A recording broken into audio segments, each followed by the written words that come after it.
Hana nggak sengaja ngelihat sesuatu. Jadi, anjir merinding. Kan pintu kamar mandi nggak ketutup rapet itu ada celahnya kan. Nah di situ Hana ngelihat kepala. Tapi ya karena si Caca ini udah nggak tahan, udah kebelet banget. Akhirnya dia lari tuh ke kamar mandi. Pas lagi di kamar mandi, tiba-tiba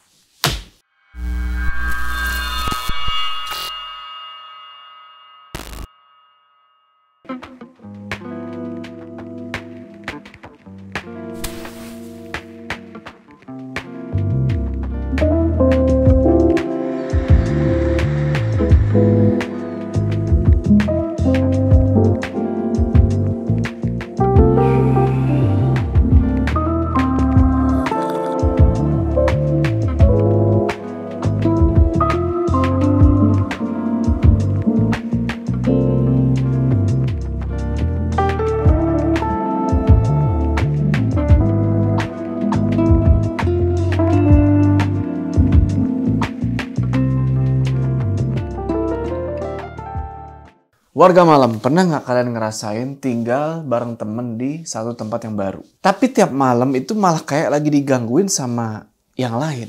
Atau lu yang lagi kumpul rame-rame, tiba-tiba kok kayak sendirian. Padahal tadi bareng. Cerita kali ini datang dari seorang yang sebut aja namanya Rani. Mahasiswa yang waktu itu berkesempatan buat magang di... Awalnya sih dia semangat gitu ya, kegiatan jalan, warga-warga pada welcome, tempat tinggal juga udah disiapin, tapi makhluk lain. Lu bayangin aja tiap malam lu selalu denger suara barang jatuh. Ada yang ngintip dari pintu jemuran, sampai ada jin yang nyamar jadi temen lu sendiri. Dan yang paling serem adalah, itu ada kepala muncul di depan muka lu nih. Pas lu lagi tiduran, lu lagi sakit. Siapin kopi lu, siapin air lu.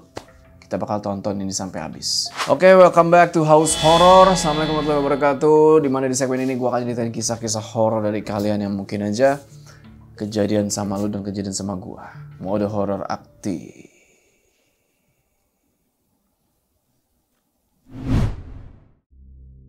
Cerita ini datang dari seorang perempuan dari Sulawesi. Kita samarin aja namanya jadi Rani. Ini atas permintaan narasumber.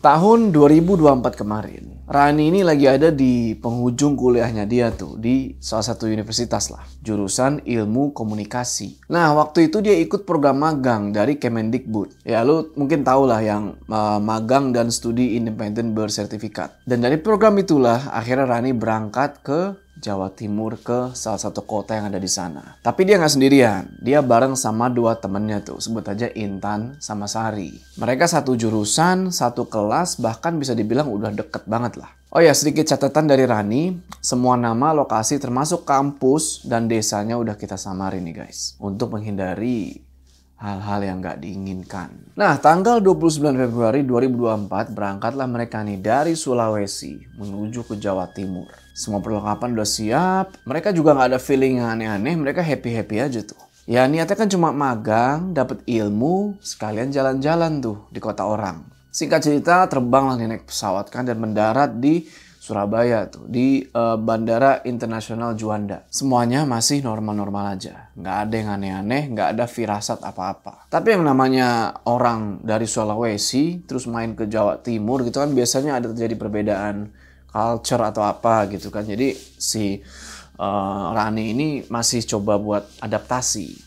Nah, pas keluar dari bandara itu, hujan deres tuh bro. Untuk perjalanan ke kota yang mau dia tuju ini, mereka dijemput pakai mobil tuh sama kenalannya Sari. Cowok gitu kan, katanya udah biasa lah bolak-balik daerah situ. Jarak dari bandara ke tempat magang itu kurang lebih ya 1 jam lah kalau lewat tol. Singkat cerita, sampailah mereka di kantor magangnya. Dan mereka pun disambut dengan lumayan hangat gitu ya. Ada sesi kenalan, ada ngumpul-ngumpul bareng peserta lain. Sampai ice breaking gitulah. Yang dibawain sama kakak-kakak dari tim magang itu. Kelar sesi pengenalan, Rani sama temen-temennya langsung dikasih pengumuman tuh soal gimana sistem magangnya. Ternyata mereka nggak kerja full di kantor. Justru kebanyakan aktivitasnya itu adalah turun langsung ke desa-desa yang emang udah jadi mitra dari si kantor magang ini. Ya mungkin bisa dibilang mirip KKN lah ya. Tapi bedanya mereka nggak bikin program sendiri. Semua udah disusun kantor, jadi mereka tinggal ngejalanin aja. Nah, siang itu juga pembagian lokasi langsung diumumin. Dan mau nggak mau mereka bertiga, Rani, Intan, sama Sari harus berpisah nih. Rani ditempati di desa P, Intan di desa O,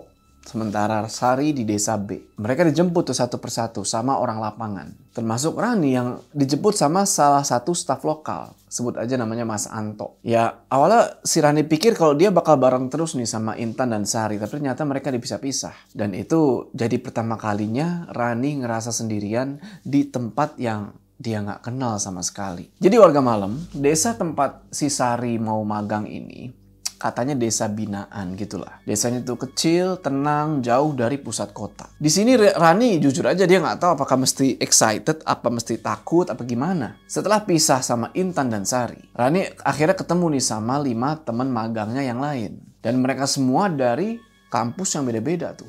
Ada Hana, ada Nia, ada Caca, ada Lina, dan satu lagi ada Renal. Jadi semuanya total ada 6 orang tuh sama Rani. Dan mereka semua bakal tinggal dan kerja bareng di desa yang sama. Hari itu mereka nyampe di rumah kolaborator di desa itu ya. Sekitar jam 9 pagi. Nah, rumah itu punya seorang ibu-ibu. Sebut aja namanya Bu Riri. Di sana juga ada Pak Maman tuh, ketua RT setempat yang bantu nyambut mereka.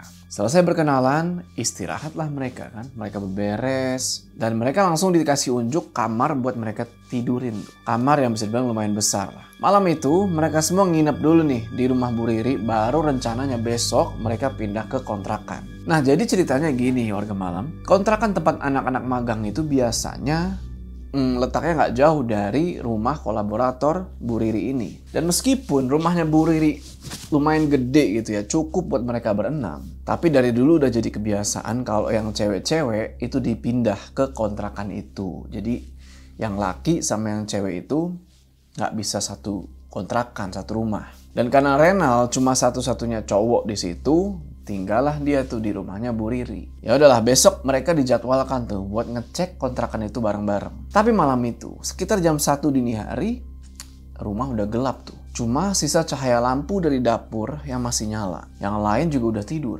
Tapi 2 orang temannya Rani, si Lina sama Hana, kebangun mereka nih. Karena mereka pengen pipis. Kamar mandi ada di belakang. Jadi mereka mesti ngelewatin ruang tengah dulu. Dan di ruang tengah itu ada satu kursi panjang dari kayu. Tempat Bu Riri biasanya duduk kalau siang.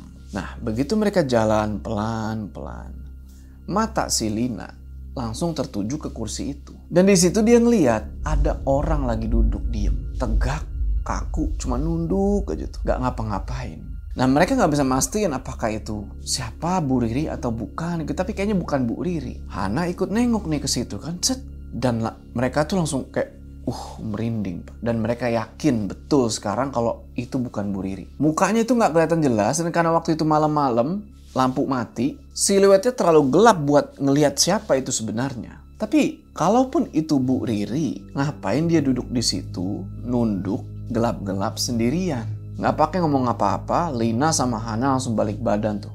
Mereka nggak jadi ke kamar mandi. Begitu sampai lagi di kamar, pintu langsung ditutup rapet dan selimut ditarik tuh sampai kepala. Besok paginya nggak ada yang aneh-aneh. Bu Riri pun beraktivitas kayak biasa, seolah nggak kejadian apa-apa semalam. Pagi itu hari Minggu dan emang dari semalam juga Rani sama temen-temennya itu udah punya agenda buat ngebersihin kontrakan. Kontrakan yang nantinya bakal jadi tempat cewek-cewek tinggal tuh selama magang. Nah, kontrakan yang Rani ini ada di sebuah desa kecil di pinggiran kota di Jawa Timur itu. Saya sebut aja desa P gitu ya. Nah, rumah kontrakannya itu lumayan luas ternyata. Bangunan lama tapi masih kokoh lah. Dan dari luar pun Rani ngeliat kayaknya nggak ada yang aneh-aneh sih sama rumah ini.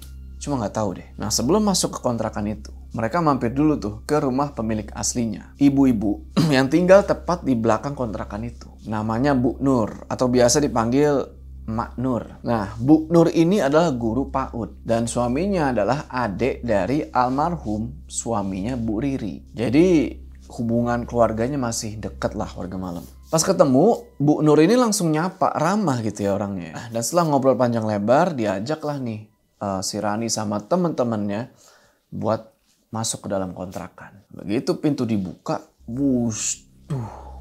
langsung disambut sama angin dingin tuh. Padahal itu masih pagi, matahari udah naik, tapi hawa di dalam kontrakan itu kok kayak yang dingin, lembab. Mungkin nih warga malam ya, karena kontrakannya udah lama kosong. Ya udah, Rani masuk tuh ke dalam kan sama teman-temannya. Dia selingak-selinguk aja tuh kan, merhatiin setiap sudut rumah itu. Bu Nur mulai tunjukin tuh ruangan di dalam rumah itu satu persatu. Di depan itu ada ruang tamu, masuk dikit ada ruang tengah. Terus ada 2 kamar tidur, ada 1 kamar mandi atau toilet dapur, dan ada 1 ruangan kecil di belakang yang atapnya kebuka itu buat ngejemur baju. Secara isi lumayan lah buat mereka berlima gitu ya, cukup luas, tapi Rani masih ngerasa kok kayak nggak nyaman gitu suasana kontrakan ini. Lagi-lagi mungkin ya namanya kita masuk ke rumah yang udah lama nggak ditempatin ya guys. Ya gue mungkin juga bakal merasa yang sama gitu. Bener aja kata Bu Nur, emang bener kontrakan ini udah lama kosong. Terakhir itu dipakai sama anak magang yang sebelumnya, dan setelah itu nggak ada yang tinggal di situ lagi. Dan semenjak kosong, lampunya itu jarang dinyalain, jendela ketutup terus, dan halaman belakang juga mulai ditumbuhin sama rumput-rumput liar tuh. Nah setelah semua ruang udah ditunjukin, mereka akhirnya mulai bersihin kontrakan itu bareng-bareng. Mereka bagi tugas tuh. Rani bersihin dapur, Caca bersihin ruang tengah, Lina bersihin ruang tamu, Nia ke kamar mandi, dan si Hana ngebersihin kamar tidur. Udah tuh tugas udah dibagi, Rani pergilah nih ke dapur kan buat mulai bersih-bersih. Awalnya biasa aja gitu ya, dia nyapu, beberes meja, dia lap-lapin tuh rak yang udah pada berdebu. Tapi makin lama kok suasana di dapur itu makin gak enak. Merinding tiba-tiba dia. Terus matanya itu gak sengaja ngelirik ke satu arah, ke ruang jemuran yang ada di pojok belakang dapur. Pas dicek, ternyata ruang itu penuh sama barang-barang lama. Dan ada sepeda ontel tua lah yang udah karatan lah, udah reot lah. Terus ada juga piring-piring pecah, terus ya pokoknya banyak barang-barang yang udah gak kepake lagi ditaruhnya di situ. Ternyata kayak dimanfaatin jadi gudang juga tuh ruangan. Nah, beberapa saat kemudian si Hana datang tuh ke dapur buat ngebantuin si Rani. Mereka mulai bebersih bareng tuh. Nah, sambil beberes, Hana sempat cerita soal kamar tidur di kontrakan itu. Lebih tepatnya kamar kan ada 2 kamar tidur kan. Nah, kamar yang kedua nih. Katanya dia kamar itu lumayan luas. Pencahayaannya juga bagus. Tapi begitu buka pintu, isi kamar itu udah debunya tebal banget segini bro. Terus ada lemari besar dan tumpukan baju yang nggak tahu punya siapa. Baju-baju itu kelihatan tua, motifnya jadul dan kayak udah bertahun-tahun nggak pernah dipindahin. Setelah diceritain kayak gitu, akhirnya Rani bilang ya udahlah, mending kita nggak usah pakai kamar yang itu. Kita pakai kamar yang satu lagi. Beberapa saat kemudian, Nia sekarang datang, berdiri dia di pintu dapur. Dan Hana nyeletuk di situ. Loh, Kak Nia? Bukannya tadi Kak Nia ke belakang? Hah? Enggak loh, Han. Aku baru aja kesini barusan. Hah? Terus? Tadi yang jalan ke belakang itu siapa? Nah loh kan, berarti mulai ada anomali nih guys. Hana bilang kalau dia ngelihat Nia itu jalan ke belakang. Yang padahal Nia itu nggak ada ke belakang sama sekali. Hening langsung di situ kan. Nah, untuk menenangkan suasana gitu ya, si Rani coba buat ngajak ngobrol si Hana lah. Karena Hana di situ udah mulai pucet tuh bro. Dia senggol nih. Itu mah paling si Caca kali yang tadi ke belakang. Ya udahlah kan. Setelah proses bersih-bersih selesai, mereka akhirnya resmi tuh pindah ke kontrakan itu nih cewek-cewek. Mereka mulai bawa barang-barang mereka, terus atur tempat tidur dan coba buat adaptasi lah tinggal di situ. Dan ada satu hal yang bikin suasana agak berbeda dari bayangan awal mereka gitu. Salah satu ibu dari teman mereka, ibunya Lina, ikut tinggal bareng di situ. Katanya sih beliau khawatir banget nih anaknya tinggal jauh, terus tinggal di tempat baru. Ya udah mau gimana lagi gitu kan.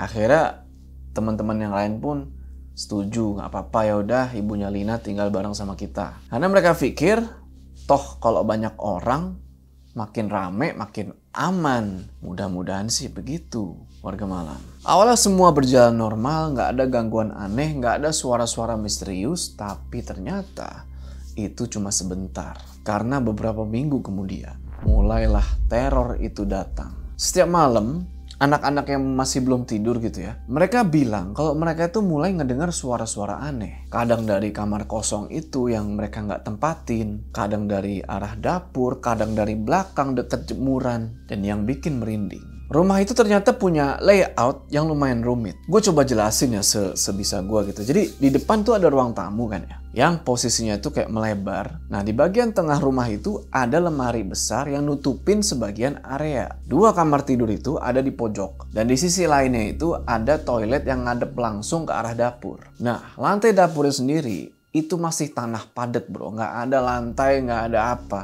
Tanah. Dan di sana juga ada pintu buat ke ruang jemuran yang nyambung lagi ke satu pintu kecil menuju ke musola keluarga di belakang rumah. Coba kalian pahamilah layoutnya gitu ya. Nah Rani, Nia, Hana, sama Caca tidur tuh di ruang tengah. Mereka pakai 2 kasur yang didempetin gitu, yang disatuin. Rani tidur bareng Nia, Hana sekasur sama Caca. Sementara Lina dan ibunya tidur di dalam kamar. Malam itu semuanya udah tidur kecuali Lina.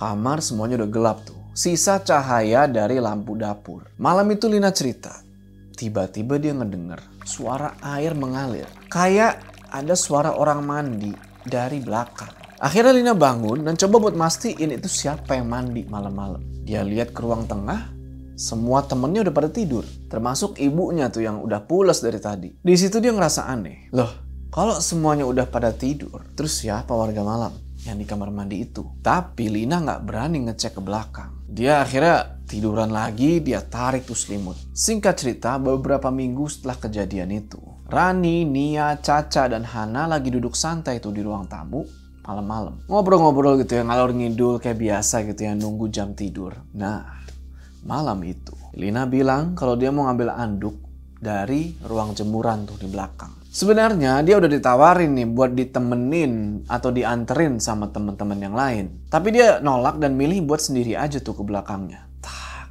tak, tak. Dia jalan tuh ke belakang. Dan begitu sampai di ruang jemuran, kaget dia di situ. Di antara tumpukan jemuran itu, entahlah mungkin mata dia seliwer apa gimana, dia yakin dia ini ngelihat perempuan pakai kerudung ngebelakangin dia. Awalnya dia mikir positif nih. Oh, si Nia kali itu mah. Jadi dia biasa aja tuh, gak mikir negatif atau gimana. Setelah dia ambil handuk, si Lina ini balik lagi nih langsung ke ruang tamu buat balik ke temen-temennya. Tapi waktu dia sampai di ruang tamu, dia ngeliat Nia ada di situ, lagi duduk.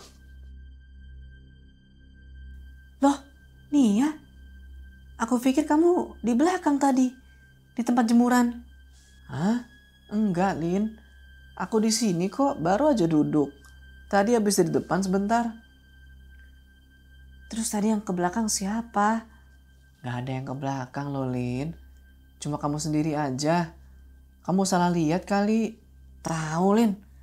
Jangan begitu takut ah. Yaudah, lupain. Kayaknya aku salah lihat deh tadi. Maaf ya. Setelah ceritanya Lina itu, akhirnya mereka semua itu mutusin buat tidur. Karena besoknya mereka harus mulai program lagi nih. Nah besoknya semua anak magang tuh lagi di luar semua tuh. Buat ngerjain program di desa itu kan. Nah rumah kontrakan pagi itu cuma ditinggalin sama 1 orang doang. Siapa warga malam? Ya ibunya Lina tuh yang gak ikut program. Jadi ibunya Lina cerita bro. Siang itu ketika anak-anak lagi pada kerja, dia itu lagi nyuci piring di dapur. Awalnya semua biasa, tapi pas beliau lagi nggosok piring terakhir itu, tiba-tiba dia ngedenger suara.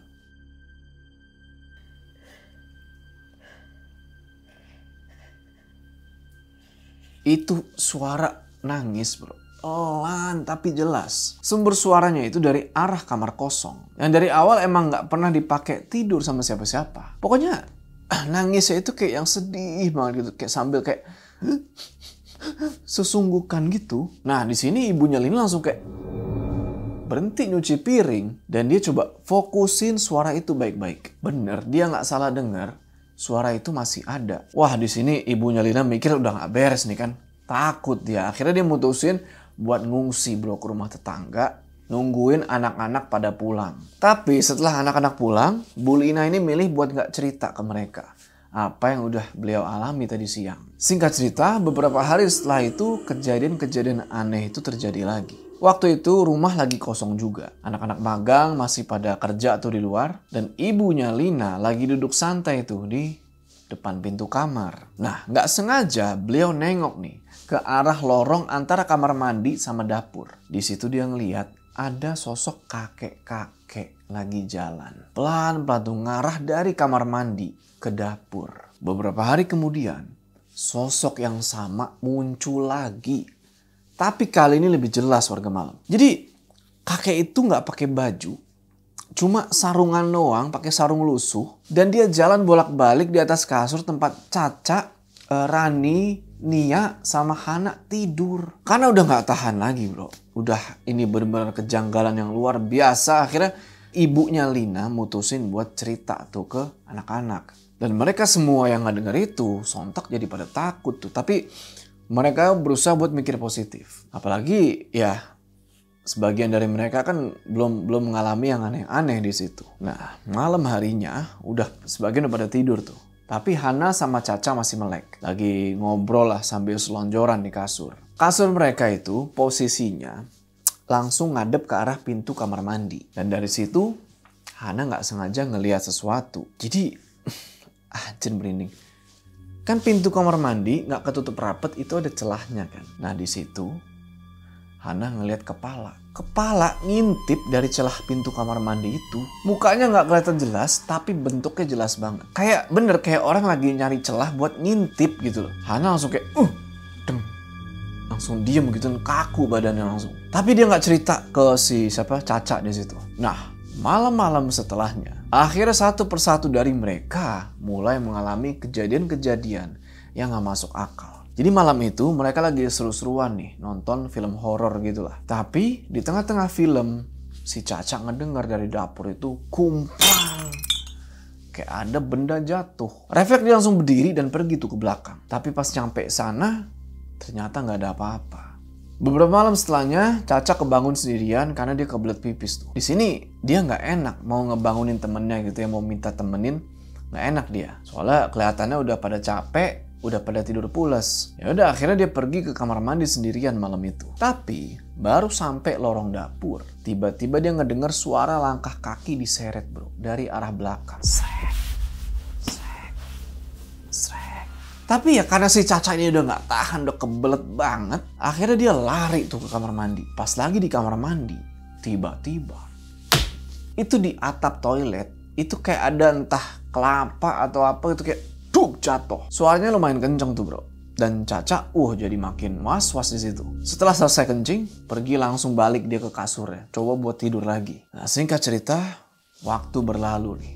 Masuklah di bulan puasa. Karena kontrakan mereka ini punya akses langsung ke musola keluarga di belakang rumah, mereka jadinya bisa sholat tarawih di situ setiap malam. Tapi yang jadi masalah adalah buat sampai ke musola itu, mereka mesti ngelewatin dulu ruang belakang. Tempat jemuran yang dari awal udah punya hawa aneh.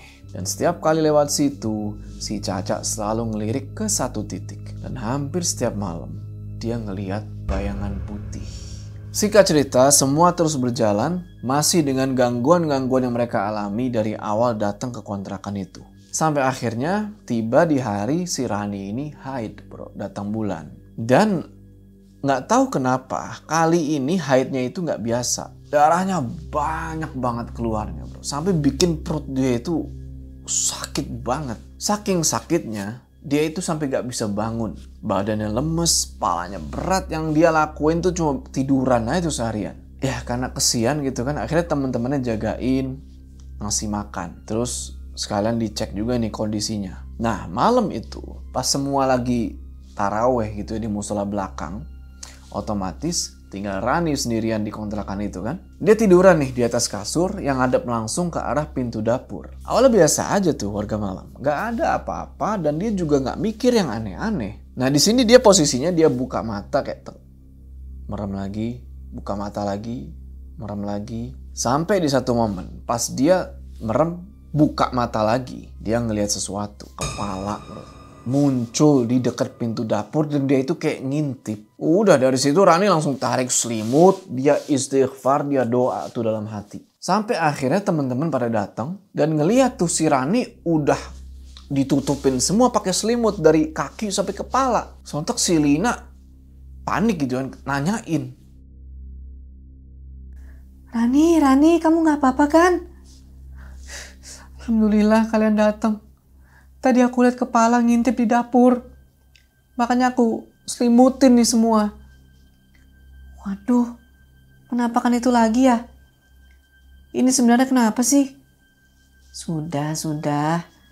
Kita doa saja, banyakin zikir. Selagi mereka gak ngapa-ngapain kita, udah biarin aja.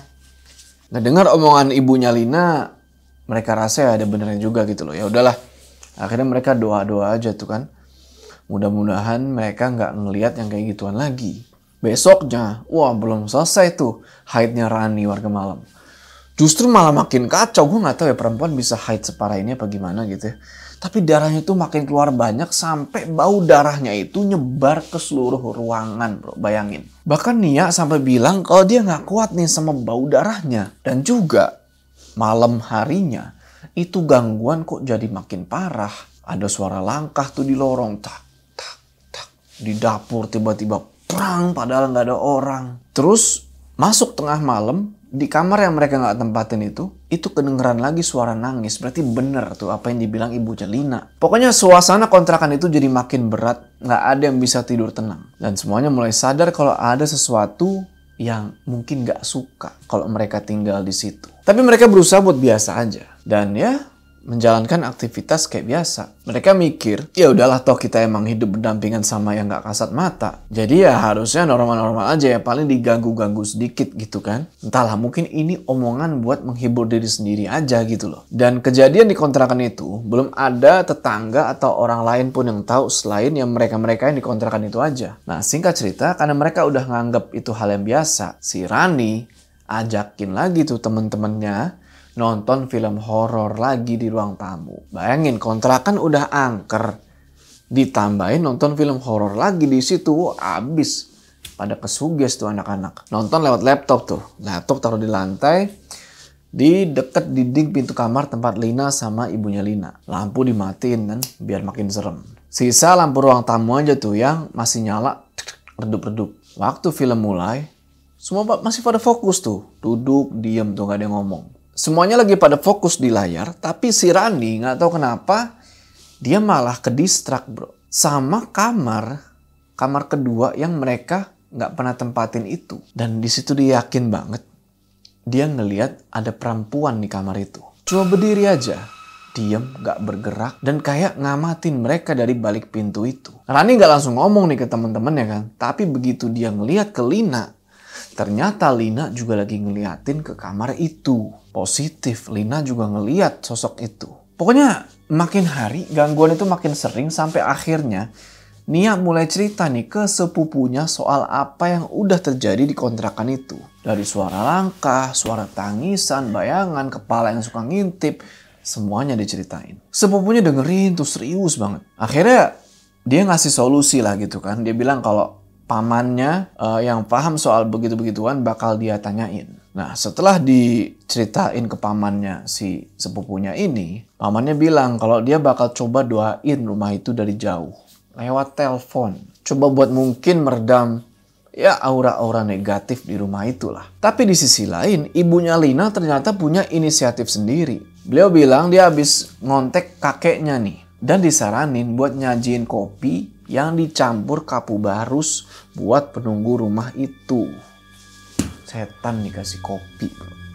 Bayangin. Kata kakeknya sih, ya mungkin supaya mereka tahu kalau niat mereka tuh baik gitu loh tinggal di situ. Ya udahlah, ibunya Lina siapin semuanya, tapi sebelum dilakuin, beliau tanya dulu nih ke teman-temannya gitu, setuju atau enggak nih pakai cara begini. Dan jujur aja, semuanya sebenarnya ragu. Niatnya emang baik gitu ya, tapi kok caranya itu kayak udah mulai nyerempet ke hal-hal yang apa nih, kayak musik atau apa gitu lah. Akhirnya mereka mutusin buat nggak usah gitu, nggak usah lah. Dan ya udahlah, doain aja. Hari-hari terus berjalan, gangguan-gangguan itu masih ada. Tapi ya namanya udah sering digangguin kayak gitu, makin lama mereka makin terbiasa. Bukan berarti nggak takut, tapi Kayak rasa takut itu udah jadi bagian dari rutinitas mereka gitu loh. Misalnya, dengar suara barang jatuh di dapur gitu, prang. Oh, udah gitu, udah di tahap yang kayak begitu. Kalian bisa bayangin kan, seberapa sering diganggunya itu. Kalau ada langkah kaki dari belakang tuh, tak, paling nengok dikit, pasang headset. Nah, setelah berminggu-minggu masih aja digangguin kayak gitu, sebenarnya terbiasa tapi agak ngeselin juga gitu kan. Ya udah, akhirnya omnya Nia dihubungin lagi, terus didoain lah, coba didoain, tapi lewat telepon, nggak datang langsung ke situ. Malam itu si om nyuruh mereka semua buat keluar rumah dulu selama rumah itu mau didoain. Akhirnya mereka numpang duduk lah di teras rumahnya Mbah Lin tuh, ayah dari ibu pemilik kontrakan itu yang tinggal sendirian di sebelah rumahnya. Jadi emang rumahnya itu udah kedekatan warga malam. Nah, alhamdulillahnya nih, ya, believe it or not, setelah doa selesai dibacain, suasana rumah itu jadi agak beda. Gangguan-gangguan itu emang belum sepenuhnya hilang, tapi intensitasnya mulai berkurang drastis. Yang tadinya selalu ada langkah kaki, suara nangis, ada bayangan lewat, ada kepala ngintip, sekarang cuma muncul sesekali aja. Dan mereka juga mulai rajin ibadah tuh. Sholat 5 waktu mereka lakuin. Terus baca Quran tiap malam. Setel murotal sebelum tidur. Beberapa minggu kemudian, masa magang mereka selesai dan akhirnya ceritalah ke Bu Riri soal apa yang mereka alami selama tinggal di kontrakan itu. Dan si Bu Riri, si kolaborator ini, akhirnya cerita lah tuh.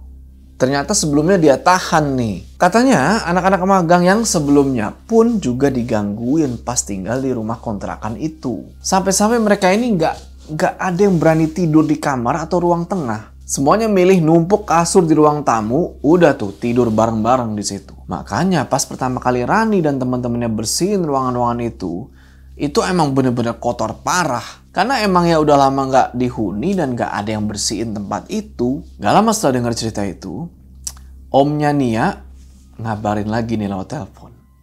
Dan beliau ngasih penjelasan yang jauh lebih bikin merinding, bro. Menurut si paman, rumah itu adalah sarang jin. Para penghuni gaib di sana itu ngerasa rumah itu milik mereka. Dan kedatangan manusia, Rani sama temen-temennya itu ya dianggap sebagai pengganggu. Waktu malam itu pas si om bacain doa, jadi omnya itu kayak bikin semacam perjanjian supaya para jin itu nggak ganggu lagi. Entah kayak gimana perjanjiannya gitu ya, nggak dijelasin secara detail. Tapi ya itu ngebuat jin-jin yang ada di situ, yang di rumah itu setuju gitu loh buat ya udahlah kita jangan gangguin lagi. Katanya ada yang sempat mau ngerasukin salah satu dari mereka. Nah, pas omnya bilang kayak gitu, si Rani ini langsung inget sesuatu. Momen waktu dia lagi sakit parah tuh pas lagi haid. Dan dia ngelihat ada kepala ngintip kan dari pintu dapur. Kata omnya, itu bukan bayangan, bukan halu, tapi itu beneran jin yang berbentuk kepala doang. Dan dia emang tinggalnya di ruang jemuran. Dari awal dia udah ada di situ. Ngamatin mereka, ngikutin mereka diem-diem. Terus jin-jin di rumah itu juga punya satu kebiasaan, yaitu mereka ini suka nyamar jadi salah satu penghuni kontrakan itu. Gak lama setelah masalah di kontrakan itu selesai, mereka dapat kabar kalau salah satu teman seangkatan mereka yang juga ikut program magang tapi di desa yang berbeda gitu ya, meninggal. Dia ya ada insiden di jalan lah gitu kan, sampai nyawanya melayang. Dan sejak saat itu, pihak kampus dan kantor magang ngelarang mereka pergi terlalu jauh. Ya, demi keamanan. Singkat cerita, udah mau lebaran. Mereka semua akhirnya libur dan pulang nih ke rumah masing-masing. Kecuali Rani sama Renal. Karena mereka berasal dari luar kota, yang paling jauh gitu ya.